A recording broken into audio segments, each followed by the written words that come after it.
Hello student, let us start our class 4, subject SST, chapter 12, our history, हमारे इतिहास। तो आइए इस चैप्टर को हम रीड एंड एक्सप्लेन करते हैं।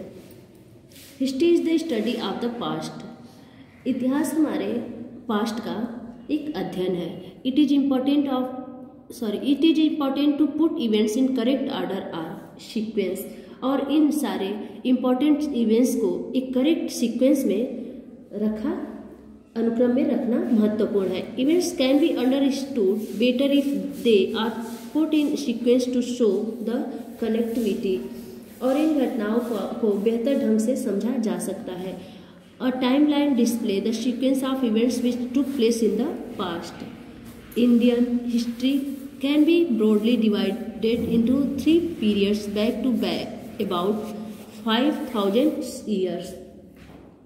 और उन्हें जो कनेक्टिविटी दिखाने के लिए रखा जाए, एक समय देखा जा सकता है उन घटनाओं के अनुक्रम को और प्रदर्शित कर सकते हैं जो अतीत में हुई थी। और हमारे भारतीय इतिहास को मोटे तौर पर लगभग 5000 वर्षों में 3 अवधियों में विभाजित किया गया है। जैसे यहाँ पे देखिए 3 पार्ट में इनके हुए हैं। The ancient period from prehistory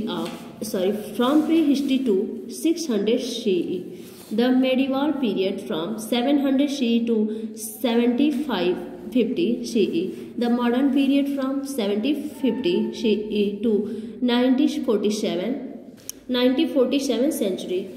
ancient period, पहला टॉपिक है हमारा ancient period। in about 2050 BCE, an ancient but advanced civilization called the Indus Valley Civilization existed near the Indus River. Harappa and Mohenjo-daro were its important cities. Harappa was the first city to be discovered. Therefore, this civilization is also known as the Harappa civilization. It flourished in the northwestern India and the present-day Pakistan. From excavation historians have come to know a lot about the life of these people. The Indus Valley civilization was an Arabian civilization and were well-planned cities, important buildings unreal that here include the Great Bath and the Great Janri. Other remain like chess, poetry, jewelry, etc. tell us about the lives and custom of the people who lived here. Around लगभग 2500 ईसा पूर्व में सिंधु नदी के पास सिंधु घाटी सभ्यता नामक एक प्राचीन लेकिन उन्नत सभ्यता मौजूद थी। हड़प्पा और मोहनजोदड़ो इसके इम्पोर्टेंट सिटीज थे। हड़प्पा खोजा जाने वाला फर्स्ट सिटी था, इसलिए इस सभ्यता को हड़प्पा सभ्यता के नाम से भी जाना जाता है। यह उत्तर पश्चिम भारत और वर्तमान पाकिस्तान में फला फूला और खुदाई से इतिहासकारों को इन लोगों के जीवन के बारे में बहुत कुछ पता चला। Around 1500 BCE tribes from Central Asia come to India. They were called Aryans. They displaced the Deshas or Das living in the North India. They settled down in the northern plains. The Aryans spoke Sanskrit. The Vedas, the Ramayana, the Mahabharata and the Upanishad was written during this period to tell us about the life and culture of these people. Powerful king of Rajas ruled with the help of the Senani, the commander of the army, and the Purohit, the royal priest. This age is called the Vedic age. Sindhu घाटी सभ्यता एक शहरी सभ्यता थी और यह सुनियोजित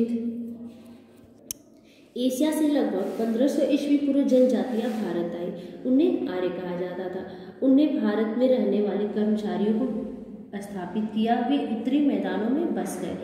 आर्य संस्कृत बोली वेद, रामायण, महाभारत और उपनिषद। इस अवधि के दौरान हमें इन लोगों के जीवन और संस्कृति के बारे में बताने के लिए ये लोग लिखे थे, तो इनके बारे में हमको पता चला। और number of small kingdom in north India called Janapadas came during this period. Ayodhya, Magad, Kasi, Ujjain were famous for their learned people and warrior rulers. Some of the Janpadesh conquered more land and become Mahajan Pradesh. Mahajanapadas, the two great religious rulers who lived during this period were Mahavir and Gautam Buddha. In 326 BCE, Alexander the Great, the king of Macedonia in Greece, invaded India to see its wealth and prosperity. After the death of Alexander in 323 BCE, Chandragupta Maurya became the king of राजाओं की शक्तिशाली सेना ने और पुरोहितों की मदद से शासन किया। इस युग का वैदिक युग कहा गया। भारत में जनपद कहे जाने वाले कई छोटे छोटे राज्य इस काल में अयोध्या, मगध, काशी, उज्जैन में अब सारे विद्वान लोगों और योद्धा शासनकाल के लिए प्रसिद्ध थे। कुछ जनपदों ने अधिक भूमि पर विजय प्राप्त हुआ और महाजनपद बन गए। 326 ईसा पूर्व में सिकंदर महान ग्रीस के मैलिडोनिया के राजा ने भारत को अपनी धन और समृद्धि देखने के बाद आक्रमण किया था। सिकंदर की मृत्यु के बाद 323 ईसा पूर्व में चंद्रगुप्त मौर्य अपने सलाहकार कौटिल्य तथा चाणक्य की सहायता से मगध के राजा बने और चंद्रगुप्त मौर्य के पोते सम्राट अशोक ने इनकी महिमा बढ़ाई और अपने साम्राज्य पर कई राग और स्तंभों के माध्यम से सीधे अपनी प्रजा से संवाद किया। After the Maurya, the cushions and the Guptas were the most important dynasty from about 4th century to 6th century. The Gupta period has been called the golden age of India history for trade, art, the culture. Great advancement were also made in fields of science, astronomy, mathematics and grammar. Maurya के बाद कुशासन और गुप्त वंश लगभग 4वीं शताब्दी ईसा से 6वीं शताब्दी सन के सबसे महत्वपूर्ण राजवंश थे। गुप्त काल को व्यापार, कला और संस्कृति के लिए भारतीय इतिहास का स्वर्ण युग कहा गया। विज्ञान, खगोल विज्ञान और मैथमेटिक्स, व्याकरण के क्षेत्र में शानदार प्रगति हुई। Medieval period. By the end of 7th century, the rulers of Central Asia, Mahmud Ghaznavi and Muhammad Ghori, came as raiders and looted wealth from our country. In 12th century, Qutbuddin Aibak became the ruler of North India. He found the Delhi Sultan. He was followed by Iltutmish, Razia Sultan and Balban. When the Delhi Sultans declined, North India was divided into many small kingdoms. Later, Babur came to India in 1526 century and made the foundation of the Mughal rule in India. After Babur, Humayun became the Mughal emperor. He was succeeded by his son Akbar in 1556 century. After him, Jahangir and Shahjahan built the famous monuments, the Taj Mahal at Agra. He was succeeded by his son Aurangzeb, the last important ruler of the Mughal dynasty. After losing the power of Mughal in the 8th century, other rulers such as the Rajput, the Maharats, the Sikh and the state of Mysore became powerful. 7वीं शताब्दी के अंत तक मध्य Asia के शासक महमूद गजनवी और मोहम्मद गोरी हमलावरों के रूप में आए और हमारे देश के धन को लूट लिया। 1206 ईस्वी में कुतुब मीनार ऐबक भारत का शासक बना। उन्होंने दिल्ली सल्तनत को पाया। उसके बाद इल्तुतमिश, रजिया सुल्तान और बलबन थे। जब दिल्ली सुल्तान में गिरावट आई, उत्तर भारत कई छोटे राज्यों में बंट गया। फिर बाबर 1526 ईस्वी में भारत आया और भारत में मुगल शासन की नींव रखी।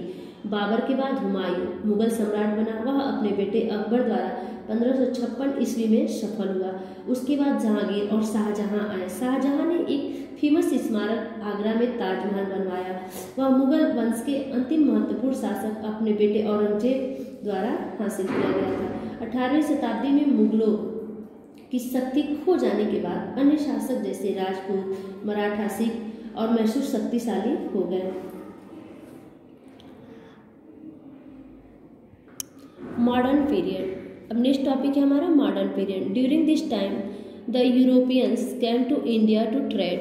the French, Portuguese and the Dutch who had come to India were all finally defeated by the British in 1757 century. The British administered the whole of India under their control. In 1857 they revolted against the British, but this revolt was crushed and the Queen of England took over the India Empire. The British brought new ideas to our country and built roads and railway lines. In time में यूरोपियों के दौरान व्यापार करने के लिए भारत आए। यूरोपीय आए भारत, फ्रांसीसी, पुर्तगाली और डच जो भारत आए थे वे अंततः 1757 सेंचुरी में अंग्रेजों से हार गए थे और ब्रिटिश ने पूरे भारत को अपने नियंत्रण में कर लिया था। 1857 में उन्होंने अंग्रेजों के खिलाफ विद्रोह कर दिया, लेकिन इस विद्रोह को कुचल दिया गया और इंग्लैंड की रानी ने भारतीय साम्राज्य पर अधिकार कर लिया। अंग्रेजों ने हमारे देश में नए विचारों को लाया और सड़कों और रेलवे लाइनों का निर्माण किया। Did you no new Delhi was designed by the British architect Sir Edwin Lutyens. The Architectonic Survey of India looks after the historical monuments. There are more than 3500 monuments in the list. इसे आप learn कर लीजिएगा। Many educated Indians formed political organizations such as the Indian National Congress of Free India from the British rule. Mahatma Gandhi was the most popular leader of the freedom movements. He used peaceful methods of protest. The Satyagraha, which was based on the principle of truth and non-violence. After a lot of struggle and loss of lives, India finally became an independent country on 15 August 1947. यहाँ कई शिक्षित भारतीयों ने राष्ट्रीय संगठन कांग्रेस को भारत को British शासन से मुक्त करने के लिए किया गया। कांग्रेस जैसे राजनीतिक संगठन का गठन किया गया और महात्मा गांधी स्वतंत्रता आंदोलन के सबसे पॉपुलर लीडर, सबसे लोकप्रिय नेता थे। उन्होंने सत्याग्रह के विरोध में शांतिपूर्ण तरीकों का इस्तेमाल किया जो सिद्धांतों पर आधारित था। सत्य और अहिंसा, बहुत संघर्ष और जान गंवाने के बाद आखिरकार 15 अगस्त 1947 में भारत को एक स्वतंत्र देश बन गया। No, I know. History is the study of the past. There are shown 3 periods in India history: the ancient period, the medieval periods, and the modern period.